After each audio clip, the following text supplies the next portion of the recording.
The cafeteria at Galactic Academy was massive. Hundreds of tables stretched across a hall so big you could fit 3 football fields inside it. The ceiling was made of some kind of transparent metal that showed the stars outside, and the walls glowed with soft blue light. It should have been beautiful, but right now, it just felt cold. Kira stood at the entrance holding her tray. Her hands were shaking slightly, making the nutritional paste on her plate wobble.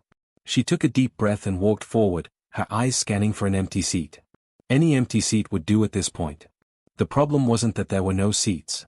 The problem was that every time she approached a table, something happened. The sleek Andromedan students would lean back in their chairs, crossing their arms like they were building an invisible wall.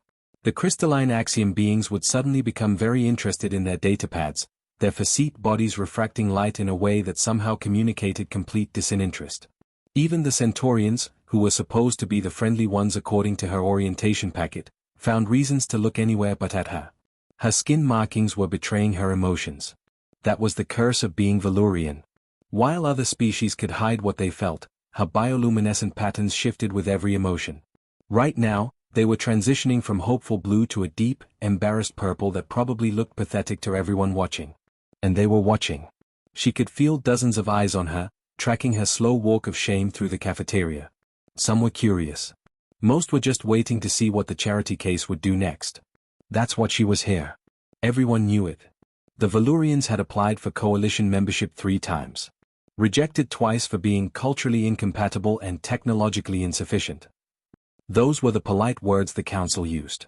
What they really meant was that her people were primitive. Backwards. Not worthy of sitting at the big table with the real civilizations. She'd only gotten into the academy because of some diversity initiative. A pity admission. Everyone knew that too. Kira kept walking, her purple markings now flickering with hints of gray. Maybe she should just leave. She could eat in her dorm room again like she did yesterday. And the day before. It wasn't so bad, really. She had a nice view of the training grounds from her window. She could watch the other students practice their combat simulations while she ate alone. Again. Her throat felt tight. Back home on Valuris, meal times were communal. Her whole family would gather around the luminous table, and the food would glow in response to their happiness. The walls of their home would pulse with warm colors as they shared stories about their day. Eating alone wasn't just lonely. It felt wrong on a fundamental level. But this wasn't home. This was Galactic Academy, where species with centuries of space travel looked down on newcomers. Where your worth was measured by how advanced your technology was and how long your people had been part of the coalition. By those standards, Valurians ranked somewhere below pond scum. She passed another table. A group of Andromedan students were laughing about something, their silver skin gleaming under the lights. One of them glanced up as she walked by. Their expression shifted immediately, like they just noticed something unpleasant.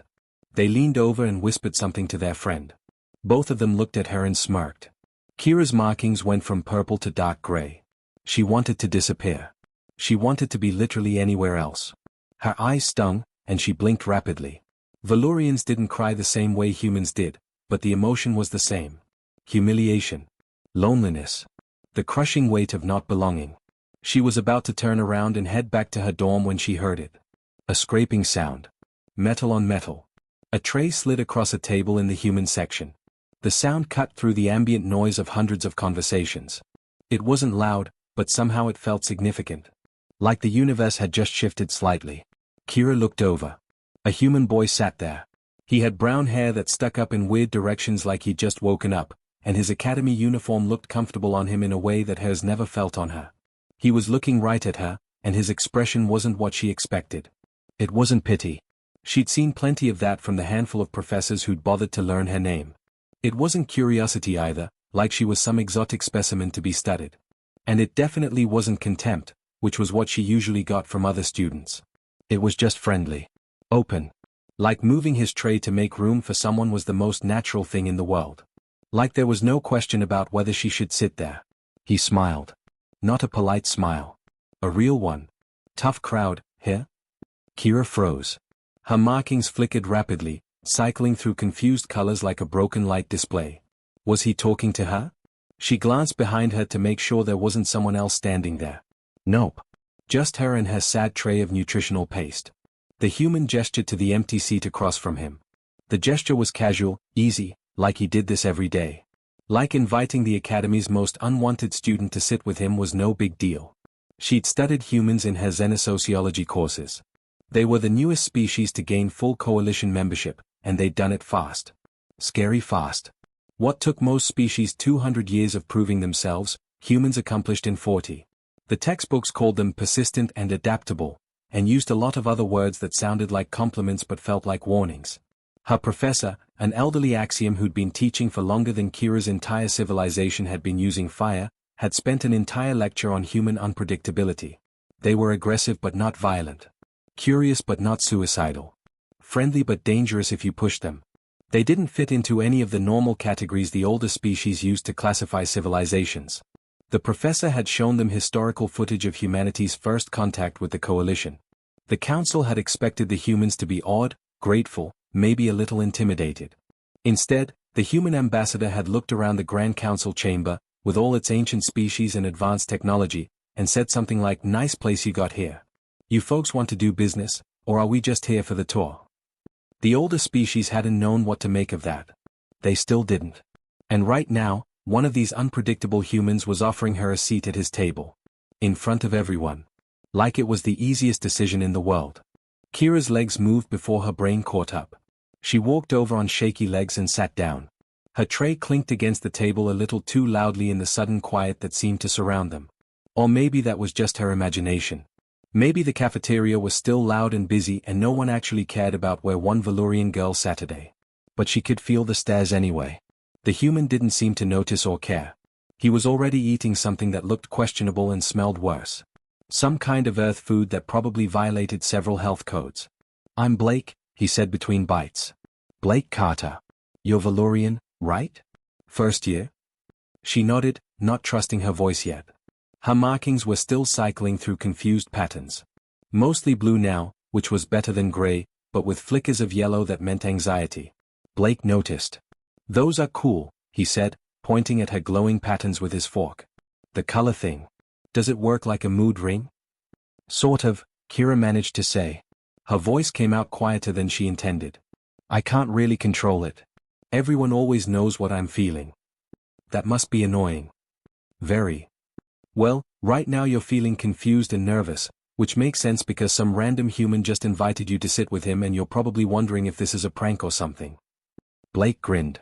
"It's not, by the way. I just figured you looked like you could use a friendly face. And honestly, the other people at this school can be snobs." Kira's marking shifted slightly toward a lighter blue.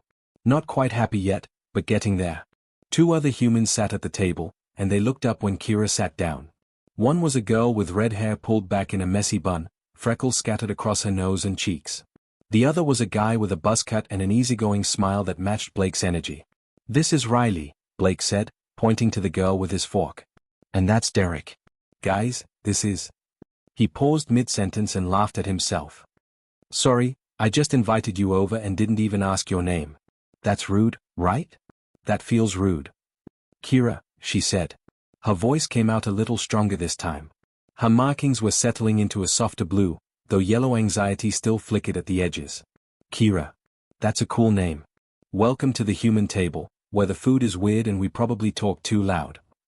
Blake gestured around like he was showing off a luxury apartment instead of a regular cafeteria table with mystery stains. Riley rolled her eyes but she was smiling.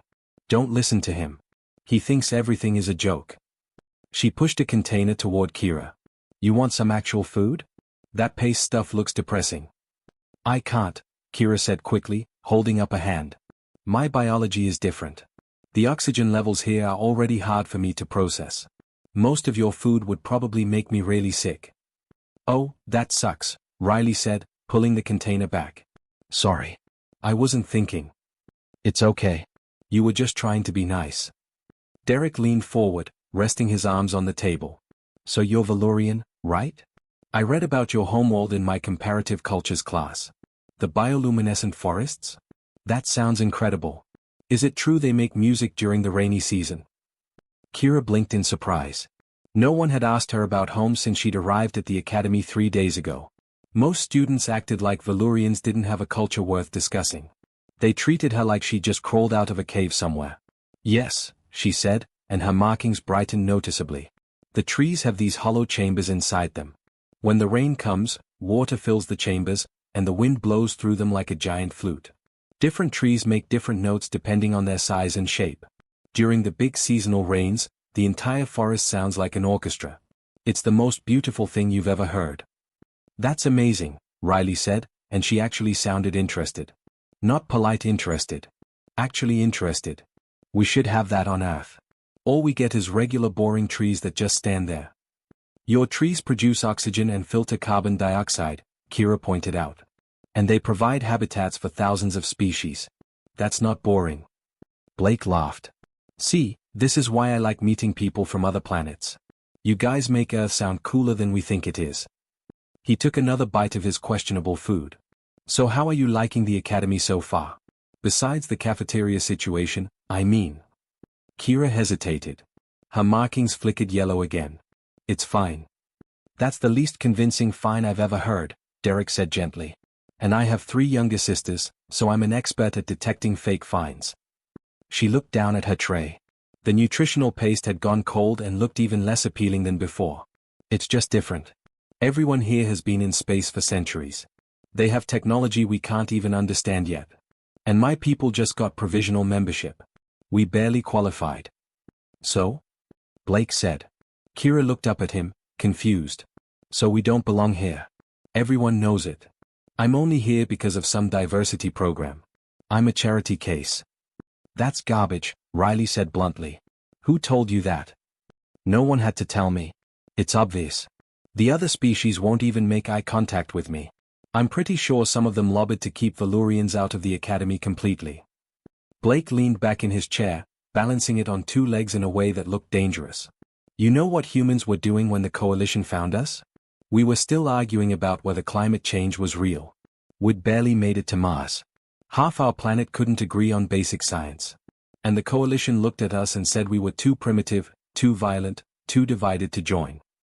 But you got in, Kira said. Yeah, because we didn't ask permission. We just kept showing up. Blake's chair legs hit the floor with a thunk. My grandma was part of the first diplomatic mission. She tells this story about how the Andromedan ambassador tried to explain why humans weren't ready for membership. Something about needing another century to mature as a species. And my grandma just looked at him and said, "That's nice. We're joining anyway. So do we fill out paperwork, or do we just start showing up to meetings?" Derek laughed. I heard about that. Didn't the Andromedan file an official complaint? 3 complaints, Blake said proudly. Didn't matter. Humans were too useful to kick out. We had resources they wanted, and we didn't care about their little hierarchy system. Still don't. Kira's markings shifted toward green, which meant she was processing something interesting. You really don't care what they think? Why would we? Riley said. They're not better than us. They're just older. That's it. They've been in space longer, so they think that makes them superior. But half of them haven't had a new idea in 300 years. They just do the same things the same ways because that's how it's always been done. And that's boring, Blake added. You know what's not boring? New perspectives. Different ways of thinking. That's how you actually solve problems. As if on cue, an Andromedan student walked past their table. He was tall, with silver skin that reflected the light, and he wore his uniform like it was a royal outfit. He glanced down at their table, and his eyes lingered on Kira. His expression was the same one you'd make if you found something unpleasant stuck to your shoe. Interesting company you're keeping, Blake, the Andromedan said. His voice was smooth and cold. I didn't realize humans had started a charity program. Blake's smile didn't change, but something shifted in his eyes. Something that made Kira's markings flicker with orange alarm. Hey, Vex. How's it going? Quite well. Unlike some, my admission here was based on merit rather than pity. Right, merit. Is that what you call having rich parents on the council? Blake's voice stayed friendly, but there was steel underneath it now. Because I'm pretty sure half the Andromedan students here got in because of family connections, not test scores. Vex's silver skin darkened slightly. At least we belong to a real civilization. Not some backwater species that just learned to use electricity. He looked pointedly at Kira. Riley started to stand up, but Derek put a hand on her arm. Blake's smile got wider, which somehow made him look more dangerous, not less. You know what I love about being human? Blake said conversationally. We've got this thing called selective hearing. Like right now, I could hear you being an arrogant jerk. But instead, I'm choosing to hear white noise. Static. Nothing important. He turned his attention back to his food. Anyway, Kira, you were telling us about the singing forests. Vex stood there for a moment, clearly expecting more of a reaction. When he didn't get one, his skin darkened further with what Kira recognized as embarrassment. He walked away stiffly. Sorry about that, Derek said to Kira. Vex is a special kind of unpleasant. His whole family is like that. Why didn't you argue with him? Kira asked. Her markings were cycling between several colors. Confusion. Curiosity. A little bit of admiration. Blake shrugged. Because guys like that want a reaction. They want you to get angry or upset so they can say you're being emotional or aggressive. It's a game. So I just don't play. He grinned. Drives them crazy.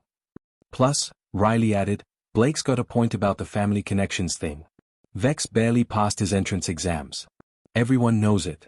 His dad is on the academy board. Really? Kira said. Really? So next time someone tries to make you feel like you don't deserve to be here, remember that half these students only got in because of who they know, not what they can do. 3 weeks had passed since that first lunch, and Kira's life had changed in ways she couldn't have imagined. She ate with the humans every day now. Sometimes it was just Blake, Riley, and Derek. Other times, more humans joined them, and the table got loud with laughter and weird conversations about Earth things she didn't understand yet. They'd argued for 20 minutes yesterday about whether a hot dog was a sandwich. Kira still wasn't sure why it mattered, but watching them debate it had been the most entertainment she'd had in months. But it wasn't just lunch. Blake had somehow decided that Kira was now part of their study group. Which was how she found herself in the library at 9 in the evening, staring at a quantum mechanics problem that made her head hurt. I don't understand this, she said, pushing her datapad away. We haven't even covered gravitational wave calculations yet. This is second-year material. Yeah, but you're gonna need it for the simulation next week, Blake said. He was lying upside down on the couch with his legs over the back, apparently finding this position helpful for thinking. Professor Thane always throws in stuff we haven't learned yet. Says it builds character or whatever. It builds frustration, Kira muttered. Her markings were flickering between blue and gray, which meant she was getting discouraged. Blake flipped himself right side up in a move that looked like it should have resulted in him falling on his face. Instead, he landed perfectly and scooted over to look at her datapad. Okay, so the trick with gravitational waves is that you're not actually calculating the wave itself. You're calculating how it affects spacetime around it. See? He started sketching diagrams on her screen with his finger, explaining concepts that were supposedly 2 levels above what he was studying. Kira watched in confusion as he broke down the complex mathematics into pieces that actually made sense. How do you know this? She asked. You're in first-year physics like me. Blake shrugged. I read ahead. Got bored during summer break. You studied advanced quantum mechanics for fun? Is that weird? Riley looked up from her own work across the table. Yes, Blake. That's very weird. Normal people watch movies or go to the beach during summer break. I did those things too, Blake protested. I just also read some physics textbooks. Multitasking. Derek snorted. You're not helping the humans are weird stereotype, man. But Kira was staring at the diagrams Blake had drawn. They made sense. More than that, they made the whole problem suddenly seem manageable instead of impossible. This is really helpful, she said quietly. Thank you. No problem. You want me to explain the next part? They worked for another hour, and by the end of it, Kira had finished problems she thought would take her all week. Blake made advanced physics feel like a puzzle instead of a nightmare. He didn't make her feel stupid for not understanding. He just found different ways to explain things until something clicked. The library was nearly empty now. Most students had gone back to their dorms. The lights had dimmed to evening mode, and the massive windows showed the star field outside. It was peaceful in a way that Kira was starting to appreciate. You know what I don't get? Riley said suddenly, breaking the comfortable silence. Why do all the older species act like there's only one right way to do things? Because that's how they've always done it, Derek said. Tradition. Following the rules. Not making waves. But that's so boring, Riley said. Like, we had this assignment in diplomatic protocol last week. We had to write about how to handle a trade dispute between 2 species. And every example the professor gave followed the exact same format. Request mediation, present evidence, wait for the council to decide. Every single time. That's because it works, came a voice from behind them. They all turned. A Centaurian student stood there, holding a stack of books. Her name was Lyra, and Kira recognized her from their galactic history class. She was one of the few non-humans who'd actually been polite to Kira, though they'd never really talked. It works, Lyra repeated, setting her books down on a nearby table. The mediation process has resolved thousands of disputes over centuries. Why change something that functions properly? Because it's slow, Blake said. I read about the Tarkin trade dispute in history. 2 species arguing over mining rights. Took the council 15 years to reach a decision. 15 years is nothing to species that live for 3 centuries, Lyra pointed out. But it's everything to species that don't, Riley shot back. Humans live maybe 100 years if we're lucky. Waiting 15 years for a decision means waiting 15% of our entire lives. That's ridiculous. Lyra's expression shifted slightly.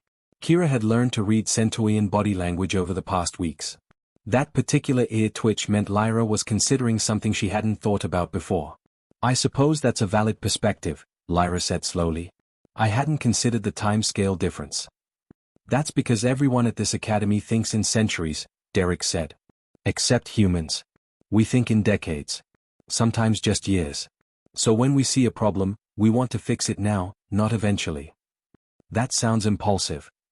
Or efficient, Blake countered. Depends on how you look at it.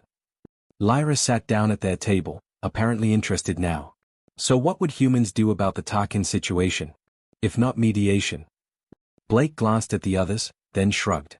Honestly? We'd probably just talk to both sides directly. Skip the formal council process. Find out what each species actually wants, not what they are officially demanding. Usually, people ask for more than they need because they expect negotiations. If you figure out what they really want, you can solve things faster.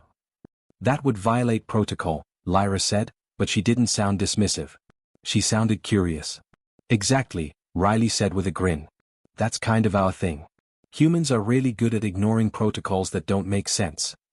Kira had been listening quietly, but now she spoke up. Is that why the other species are nervous around humans? Because you don't follow the rules? Probably, Derek admitted. But here's the thing.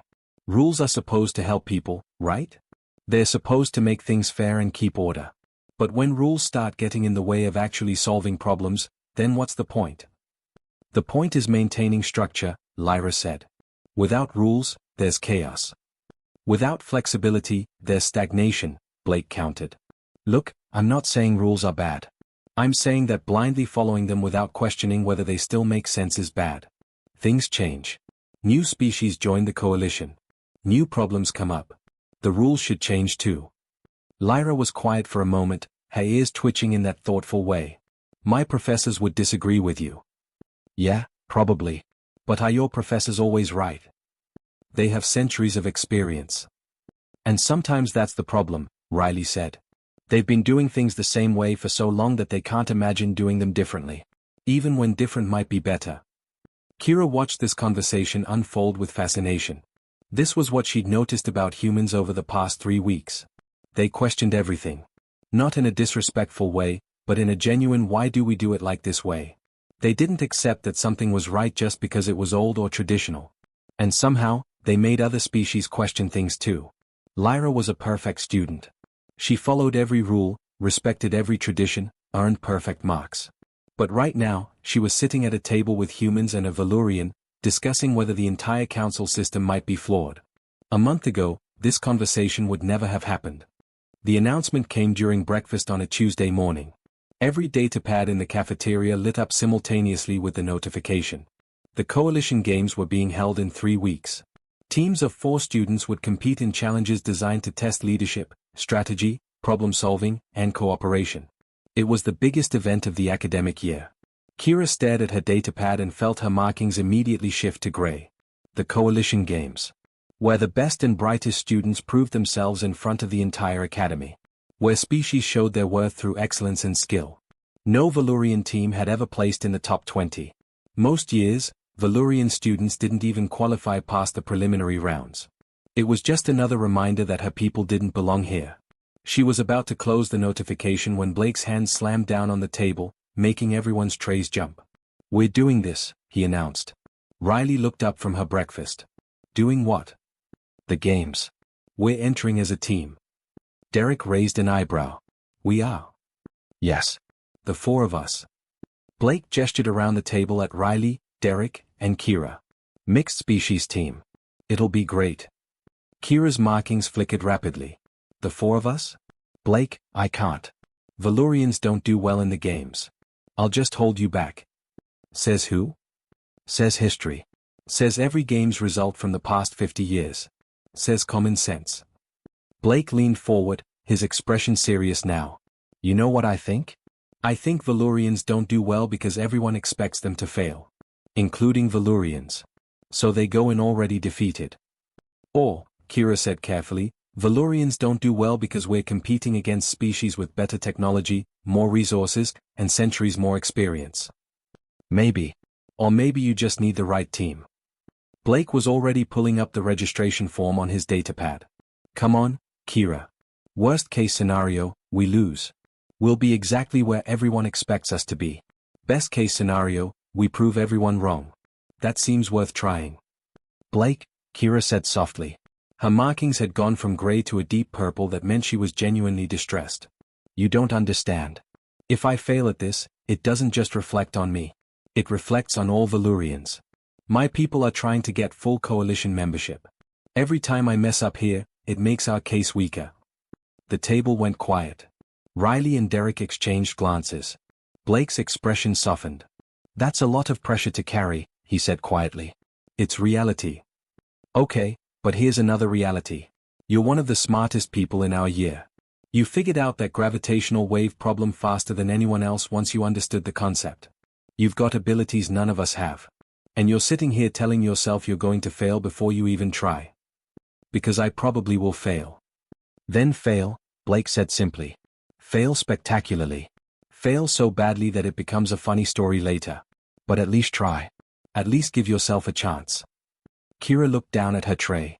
Her markings were cycling through colors now, unable to settle on one emotion. Fear. Hope. Uncertainty.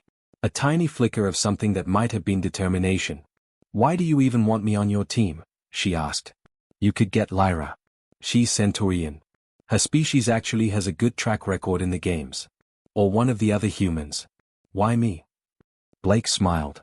"Because you're our friend. And because I've got a feeling that Valurian abilities are way more useful than anyone realizes. Including you." Riley nodded. "Plus, the look on Vex's face when we qualify with a Valurian on our team will be priceless." Despite herself, Kira felt her markings shift slightly toward blue. The idea of proving Vex wrong was admittedly appealing. "I don't know," she said, but her voice had less certainty now. "Think about it," Derek said gently. "You don't have to decide right now. Registration doesn't close until tomorrow." But Blake was already typing. "Too late. I'm signing us up." "Blake," all three of them said simultaneously. He hit submit with a dramatic flourish. "Done. We're officially Team Misfit. I just made that name up, but I think it works." Kira's markings went bright yellow with alarm. "You can't just sign me up without asking." "Sure I can. I just did. You can withdraw if you really want to, but the paperwork is annoying." Blake grinned at her. "Besides, I know you. You would have spent all night thinking about it, listing every reason why you shouldn't do it, and talked yourself out of something that could be amazing. This way, it's already done. Now you just have to show up."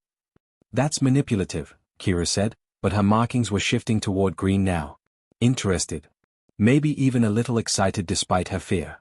Yep. But it worked. The next 3 weeks were intense. The team trained every day after classes.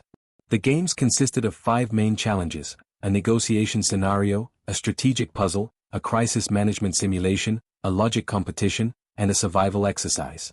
Each one tested different skills. Kira quickly realized that Blake had been right about one thing. The 4 of them worked well together. Riley was brilliant at reading people and predicting their moves. Derek had a calm, analytical mind that could break down complex problems into manageable pieces. Blake was creative in ways that bordered on chaotic, seeing solutions that shouldn't work but somehow did. And Kira brought her own strengths. Her ability to manipulate electromagnetic fields turned out to be incredibly useful. She could sense electronic systems in ways the others couldn't. She could disrupt communications or boost signals.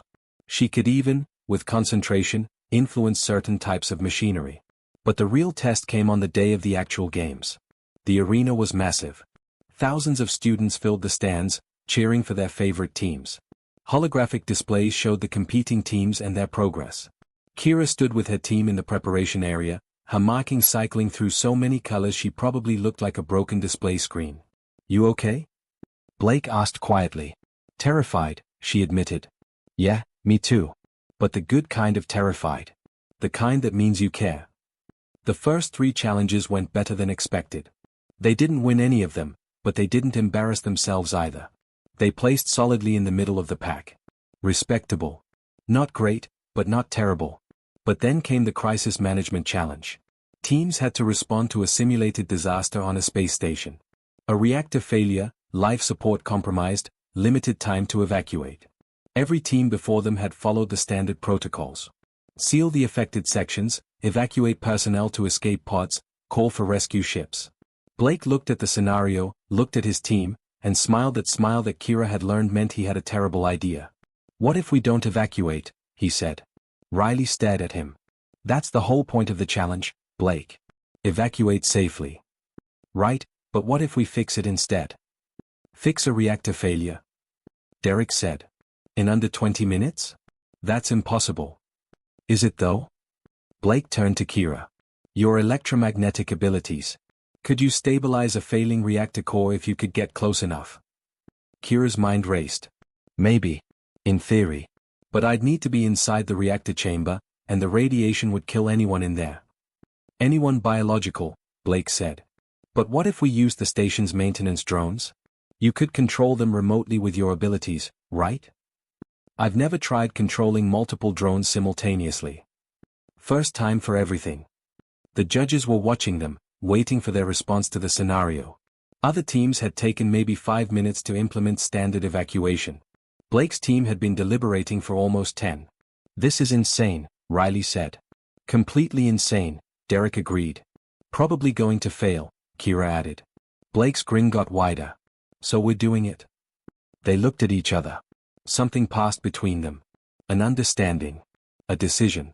"We're doing it," they said together. What happened next would be talked about at the academy for years. While every other team evacuated, Team Misfit sent Kira into a deep meditative state, her markings glowing bright blue with concentration. She took control of 6 maintenance drones simultaneously, something that shouldn't have been possible. Blake coordinated the movements, calling out instructions. Riley monitored the system failures, predicting which would cascade next. Derek calculated the exact sequence needed to stabilize the reactor. They didn't just evacuate the station. They saved it. They stabilized the reactor with 40 seconds to spare. The arena went silent. Then someone started clapping. Then another. Within seconds, the entire stadium was roaring. On the scoreboard, their names jumped from 15th place to 4th. 4th place overall. With a Valurian on the team. Kira's markings blazed gold so bright she probably could have been seen from space. The days after the Coalition Games felt surreal to Kira. She'd wake up in her dorm room, see her reflection in the mirror with her markings glowing their normal morning blue, and wonder if the whole thing had been a dream. But then she'd check her datapad and see the messages. Hundreds of them. Students congratulating her. Professors asking about her electromagnetic abilities. Research groups wanting to study Valurian bioelectric manipulation. It was overwhelming in the best possible way. But the real change happened in smaller moments. Moments that seemed insignificant but meant everything. On Monday morning, Kira walked into her advanced mathematics class and took her usual seat in the back corner. She'd been sitting there alone since the semester started. It was safer back there. Less noticeable.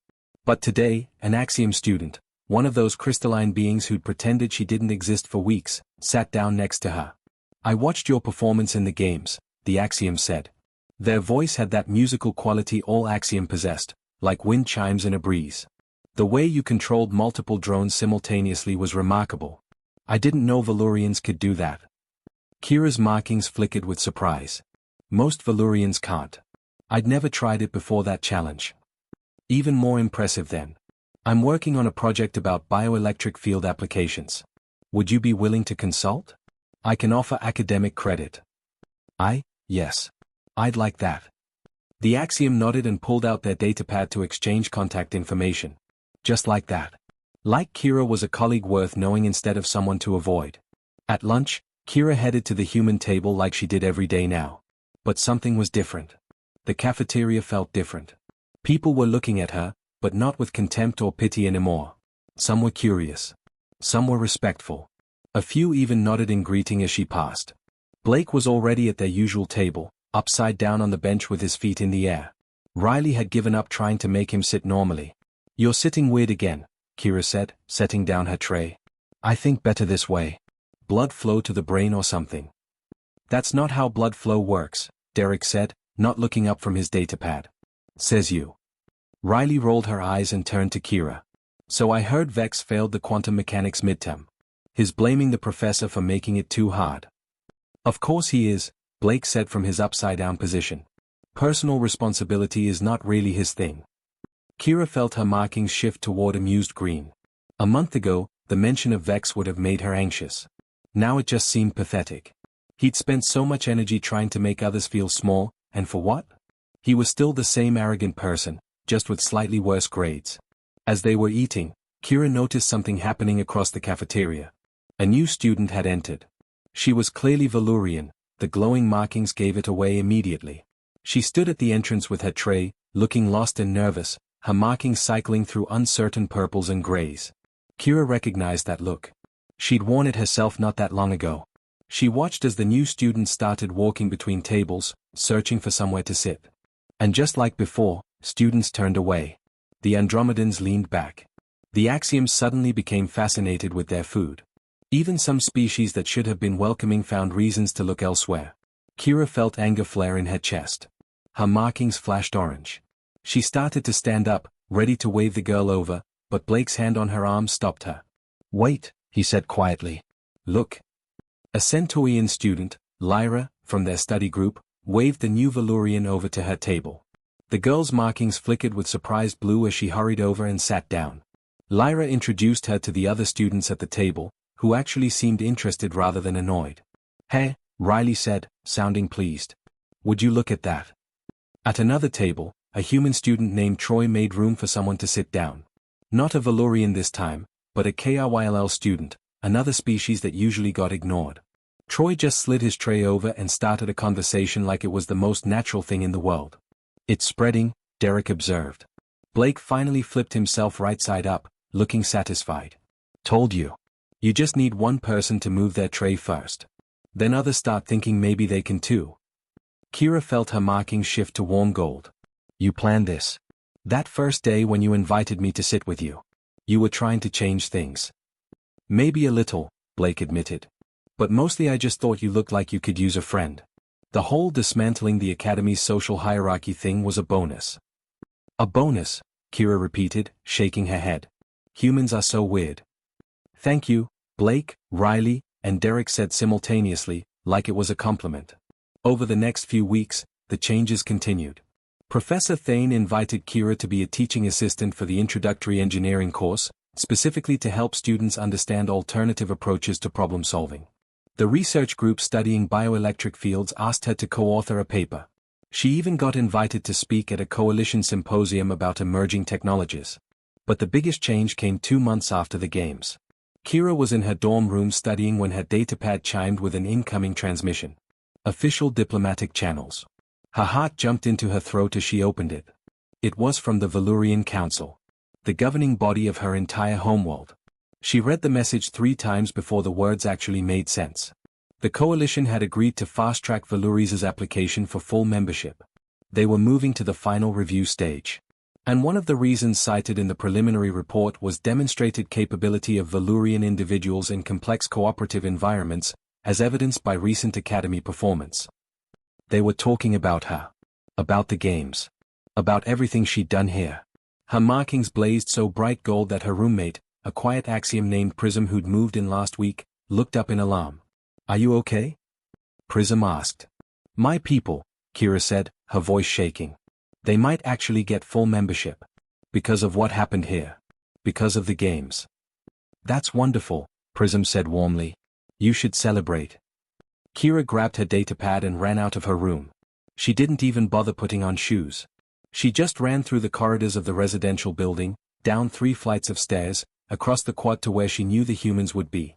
She found them at their usual spot in the recreation building, playing one of those bizarre Earth games that involved throwing balls at each other. Blake saw her coming and immediately knew something was up. "What happened?" he asked, catching a ball that had been flying at his head. Kira held up her datapad, unable to speak. Blake took it and read the message. His face broke into a huge grin. "Holy shit, Kira. This is amazing." Riley and Derek crowded around to read it too. Within seconds, all 3 humans were cheering and talking over each other about how proud they were and how they knew this would happen. "You did it," Riley said, hugging Kira tightly. "You actually did it." "We did it," Kira corrected. Her markings were cycling through every happy color she had. "If you hadn't invited me to sit with you that first day, none of this would have happened. I would have kept eating alone in my room. I would have dropped out eventually. I never would have entered the games." Blake shook his head. "You would have figured it out eventually. We just maybe sped up the process a little." "A little?" "Blake, you changed my entire life. You changed things for all Valurians." "Nah, you changed things. We just moved a tray." But Kira understood now what he meant by that. Moving a tray was a small action. Simple. It took almost no effort. But it had started everything else. One small choice to be kind, to be welcoming, to ignore stupid social rules. That choice had rippled outward in ways none of them could have predicted. 6 months later, Kira stood in the Grand Council chambers watching the official ceremony. The Valurian delegation presented their case for full coalition membership. The council voted. The result was unanimous. Valoris was now a full member of the Galactic Coalition. In the viewing gallery, Blake, Riley, and Derek cheered so loudly that a counselor had to ask them to please respect the dignity of the proceedings. They tried to be quiet for about 30 seconds before giving up and cheering again. After the ceremony, there was a reception. Diplomats and officials from dozens of species mingled and congratulated the Valurian delegates. Kira stood with her team, feeling slightly overwhelmed by all the important people. An elderly human woman approached them. She moved slowly but with purpose, and there was something about her eyes that reminded Kira of Blake. "Grandma," Blake said, lighting up. "You made it." "Wouldn't miss it," she said, hugging him. Then she turned to Kira. "So you're the young woman I've been hearing about. The one who proved everyone wrong." "I had help," Kira said, gesturing to her friends. Blake's grandmother smiled. "The best victories usually require help. I'm Helen Carter. I was part of Earth's first diplomatic mission to the Coalition, back when they told us humans were too young and too primitive to join." Blake told me about that. About how you didn't ask permission. "Didn't see the point in asking permission to be treated like equals," Helen said simply. "Sometimes you just have to show up and prove you belong. Looks like you did exactly that." "I almost didn't," Kira admitted. "I almost quit. If Blake hadn't invited me to sit with him that day in the cafeteria, I don't know what would have happened." Helen looked at her grandson with obvious pride. "He gets that from me. The stubbornness. The inability to see an injustice and just walk past it." She turned back to Kira. "But he didn't make you succeed. He just gave you a chance to show what you were already capable of. That's all any of us can do for each other. Give chances. Move trays. Open doors. The rest is up to the person walking through." Later that night, back at the academy, Kira and her friends sat at their usual table in the now empty cafeteria. Tomorrow there would be classes and assignments and all the normal stress of student life. But tonight, they just sat together, tired and happy. "To tough crowds," Blake said, raising his cup. Kira clinked her container against it, her markings blazing brilliant gold. "To humans who move their trays." Around the galaxy, things were changing. Slowly. One small act of kindness at a time. One shared lunch. One moment of choosing inclusion over exclusion. One decision to see people as individuals rather than representatives of their species' reputation. It wasn't dramatic. It wasn't flashy. But it was real. And it was spreading. Because that's what humans did. They saw rules that didn't make sense and ignored them. They saw people being excluded and invited them in. They saw impossible situations and asked, "But what if we tried anyway?" And somehow, impossibly, beautifully, it worked. Retry.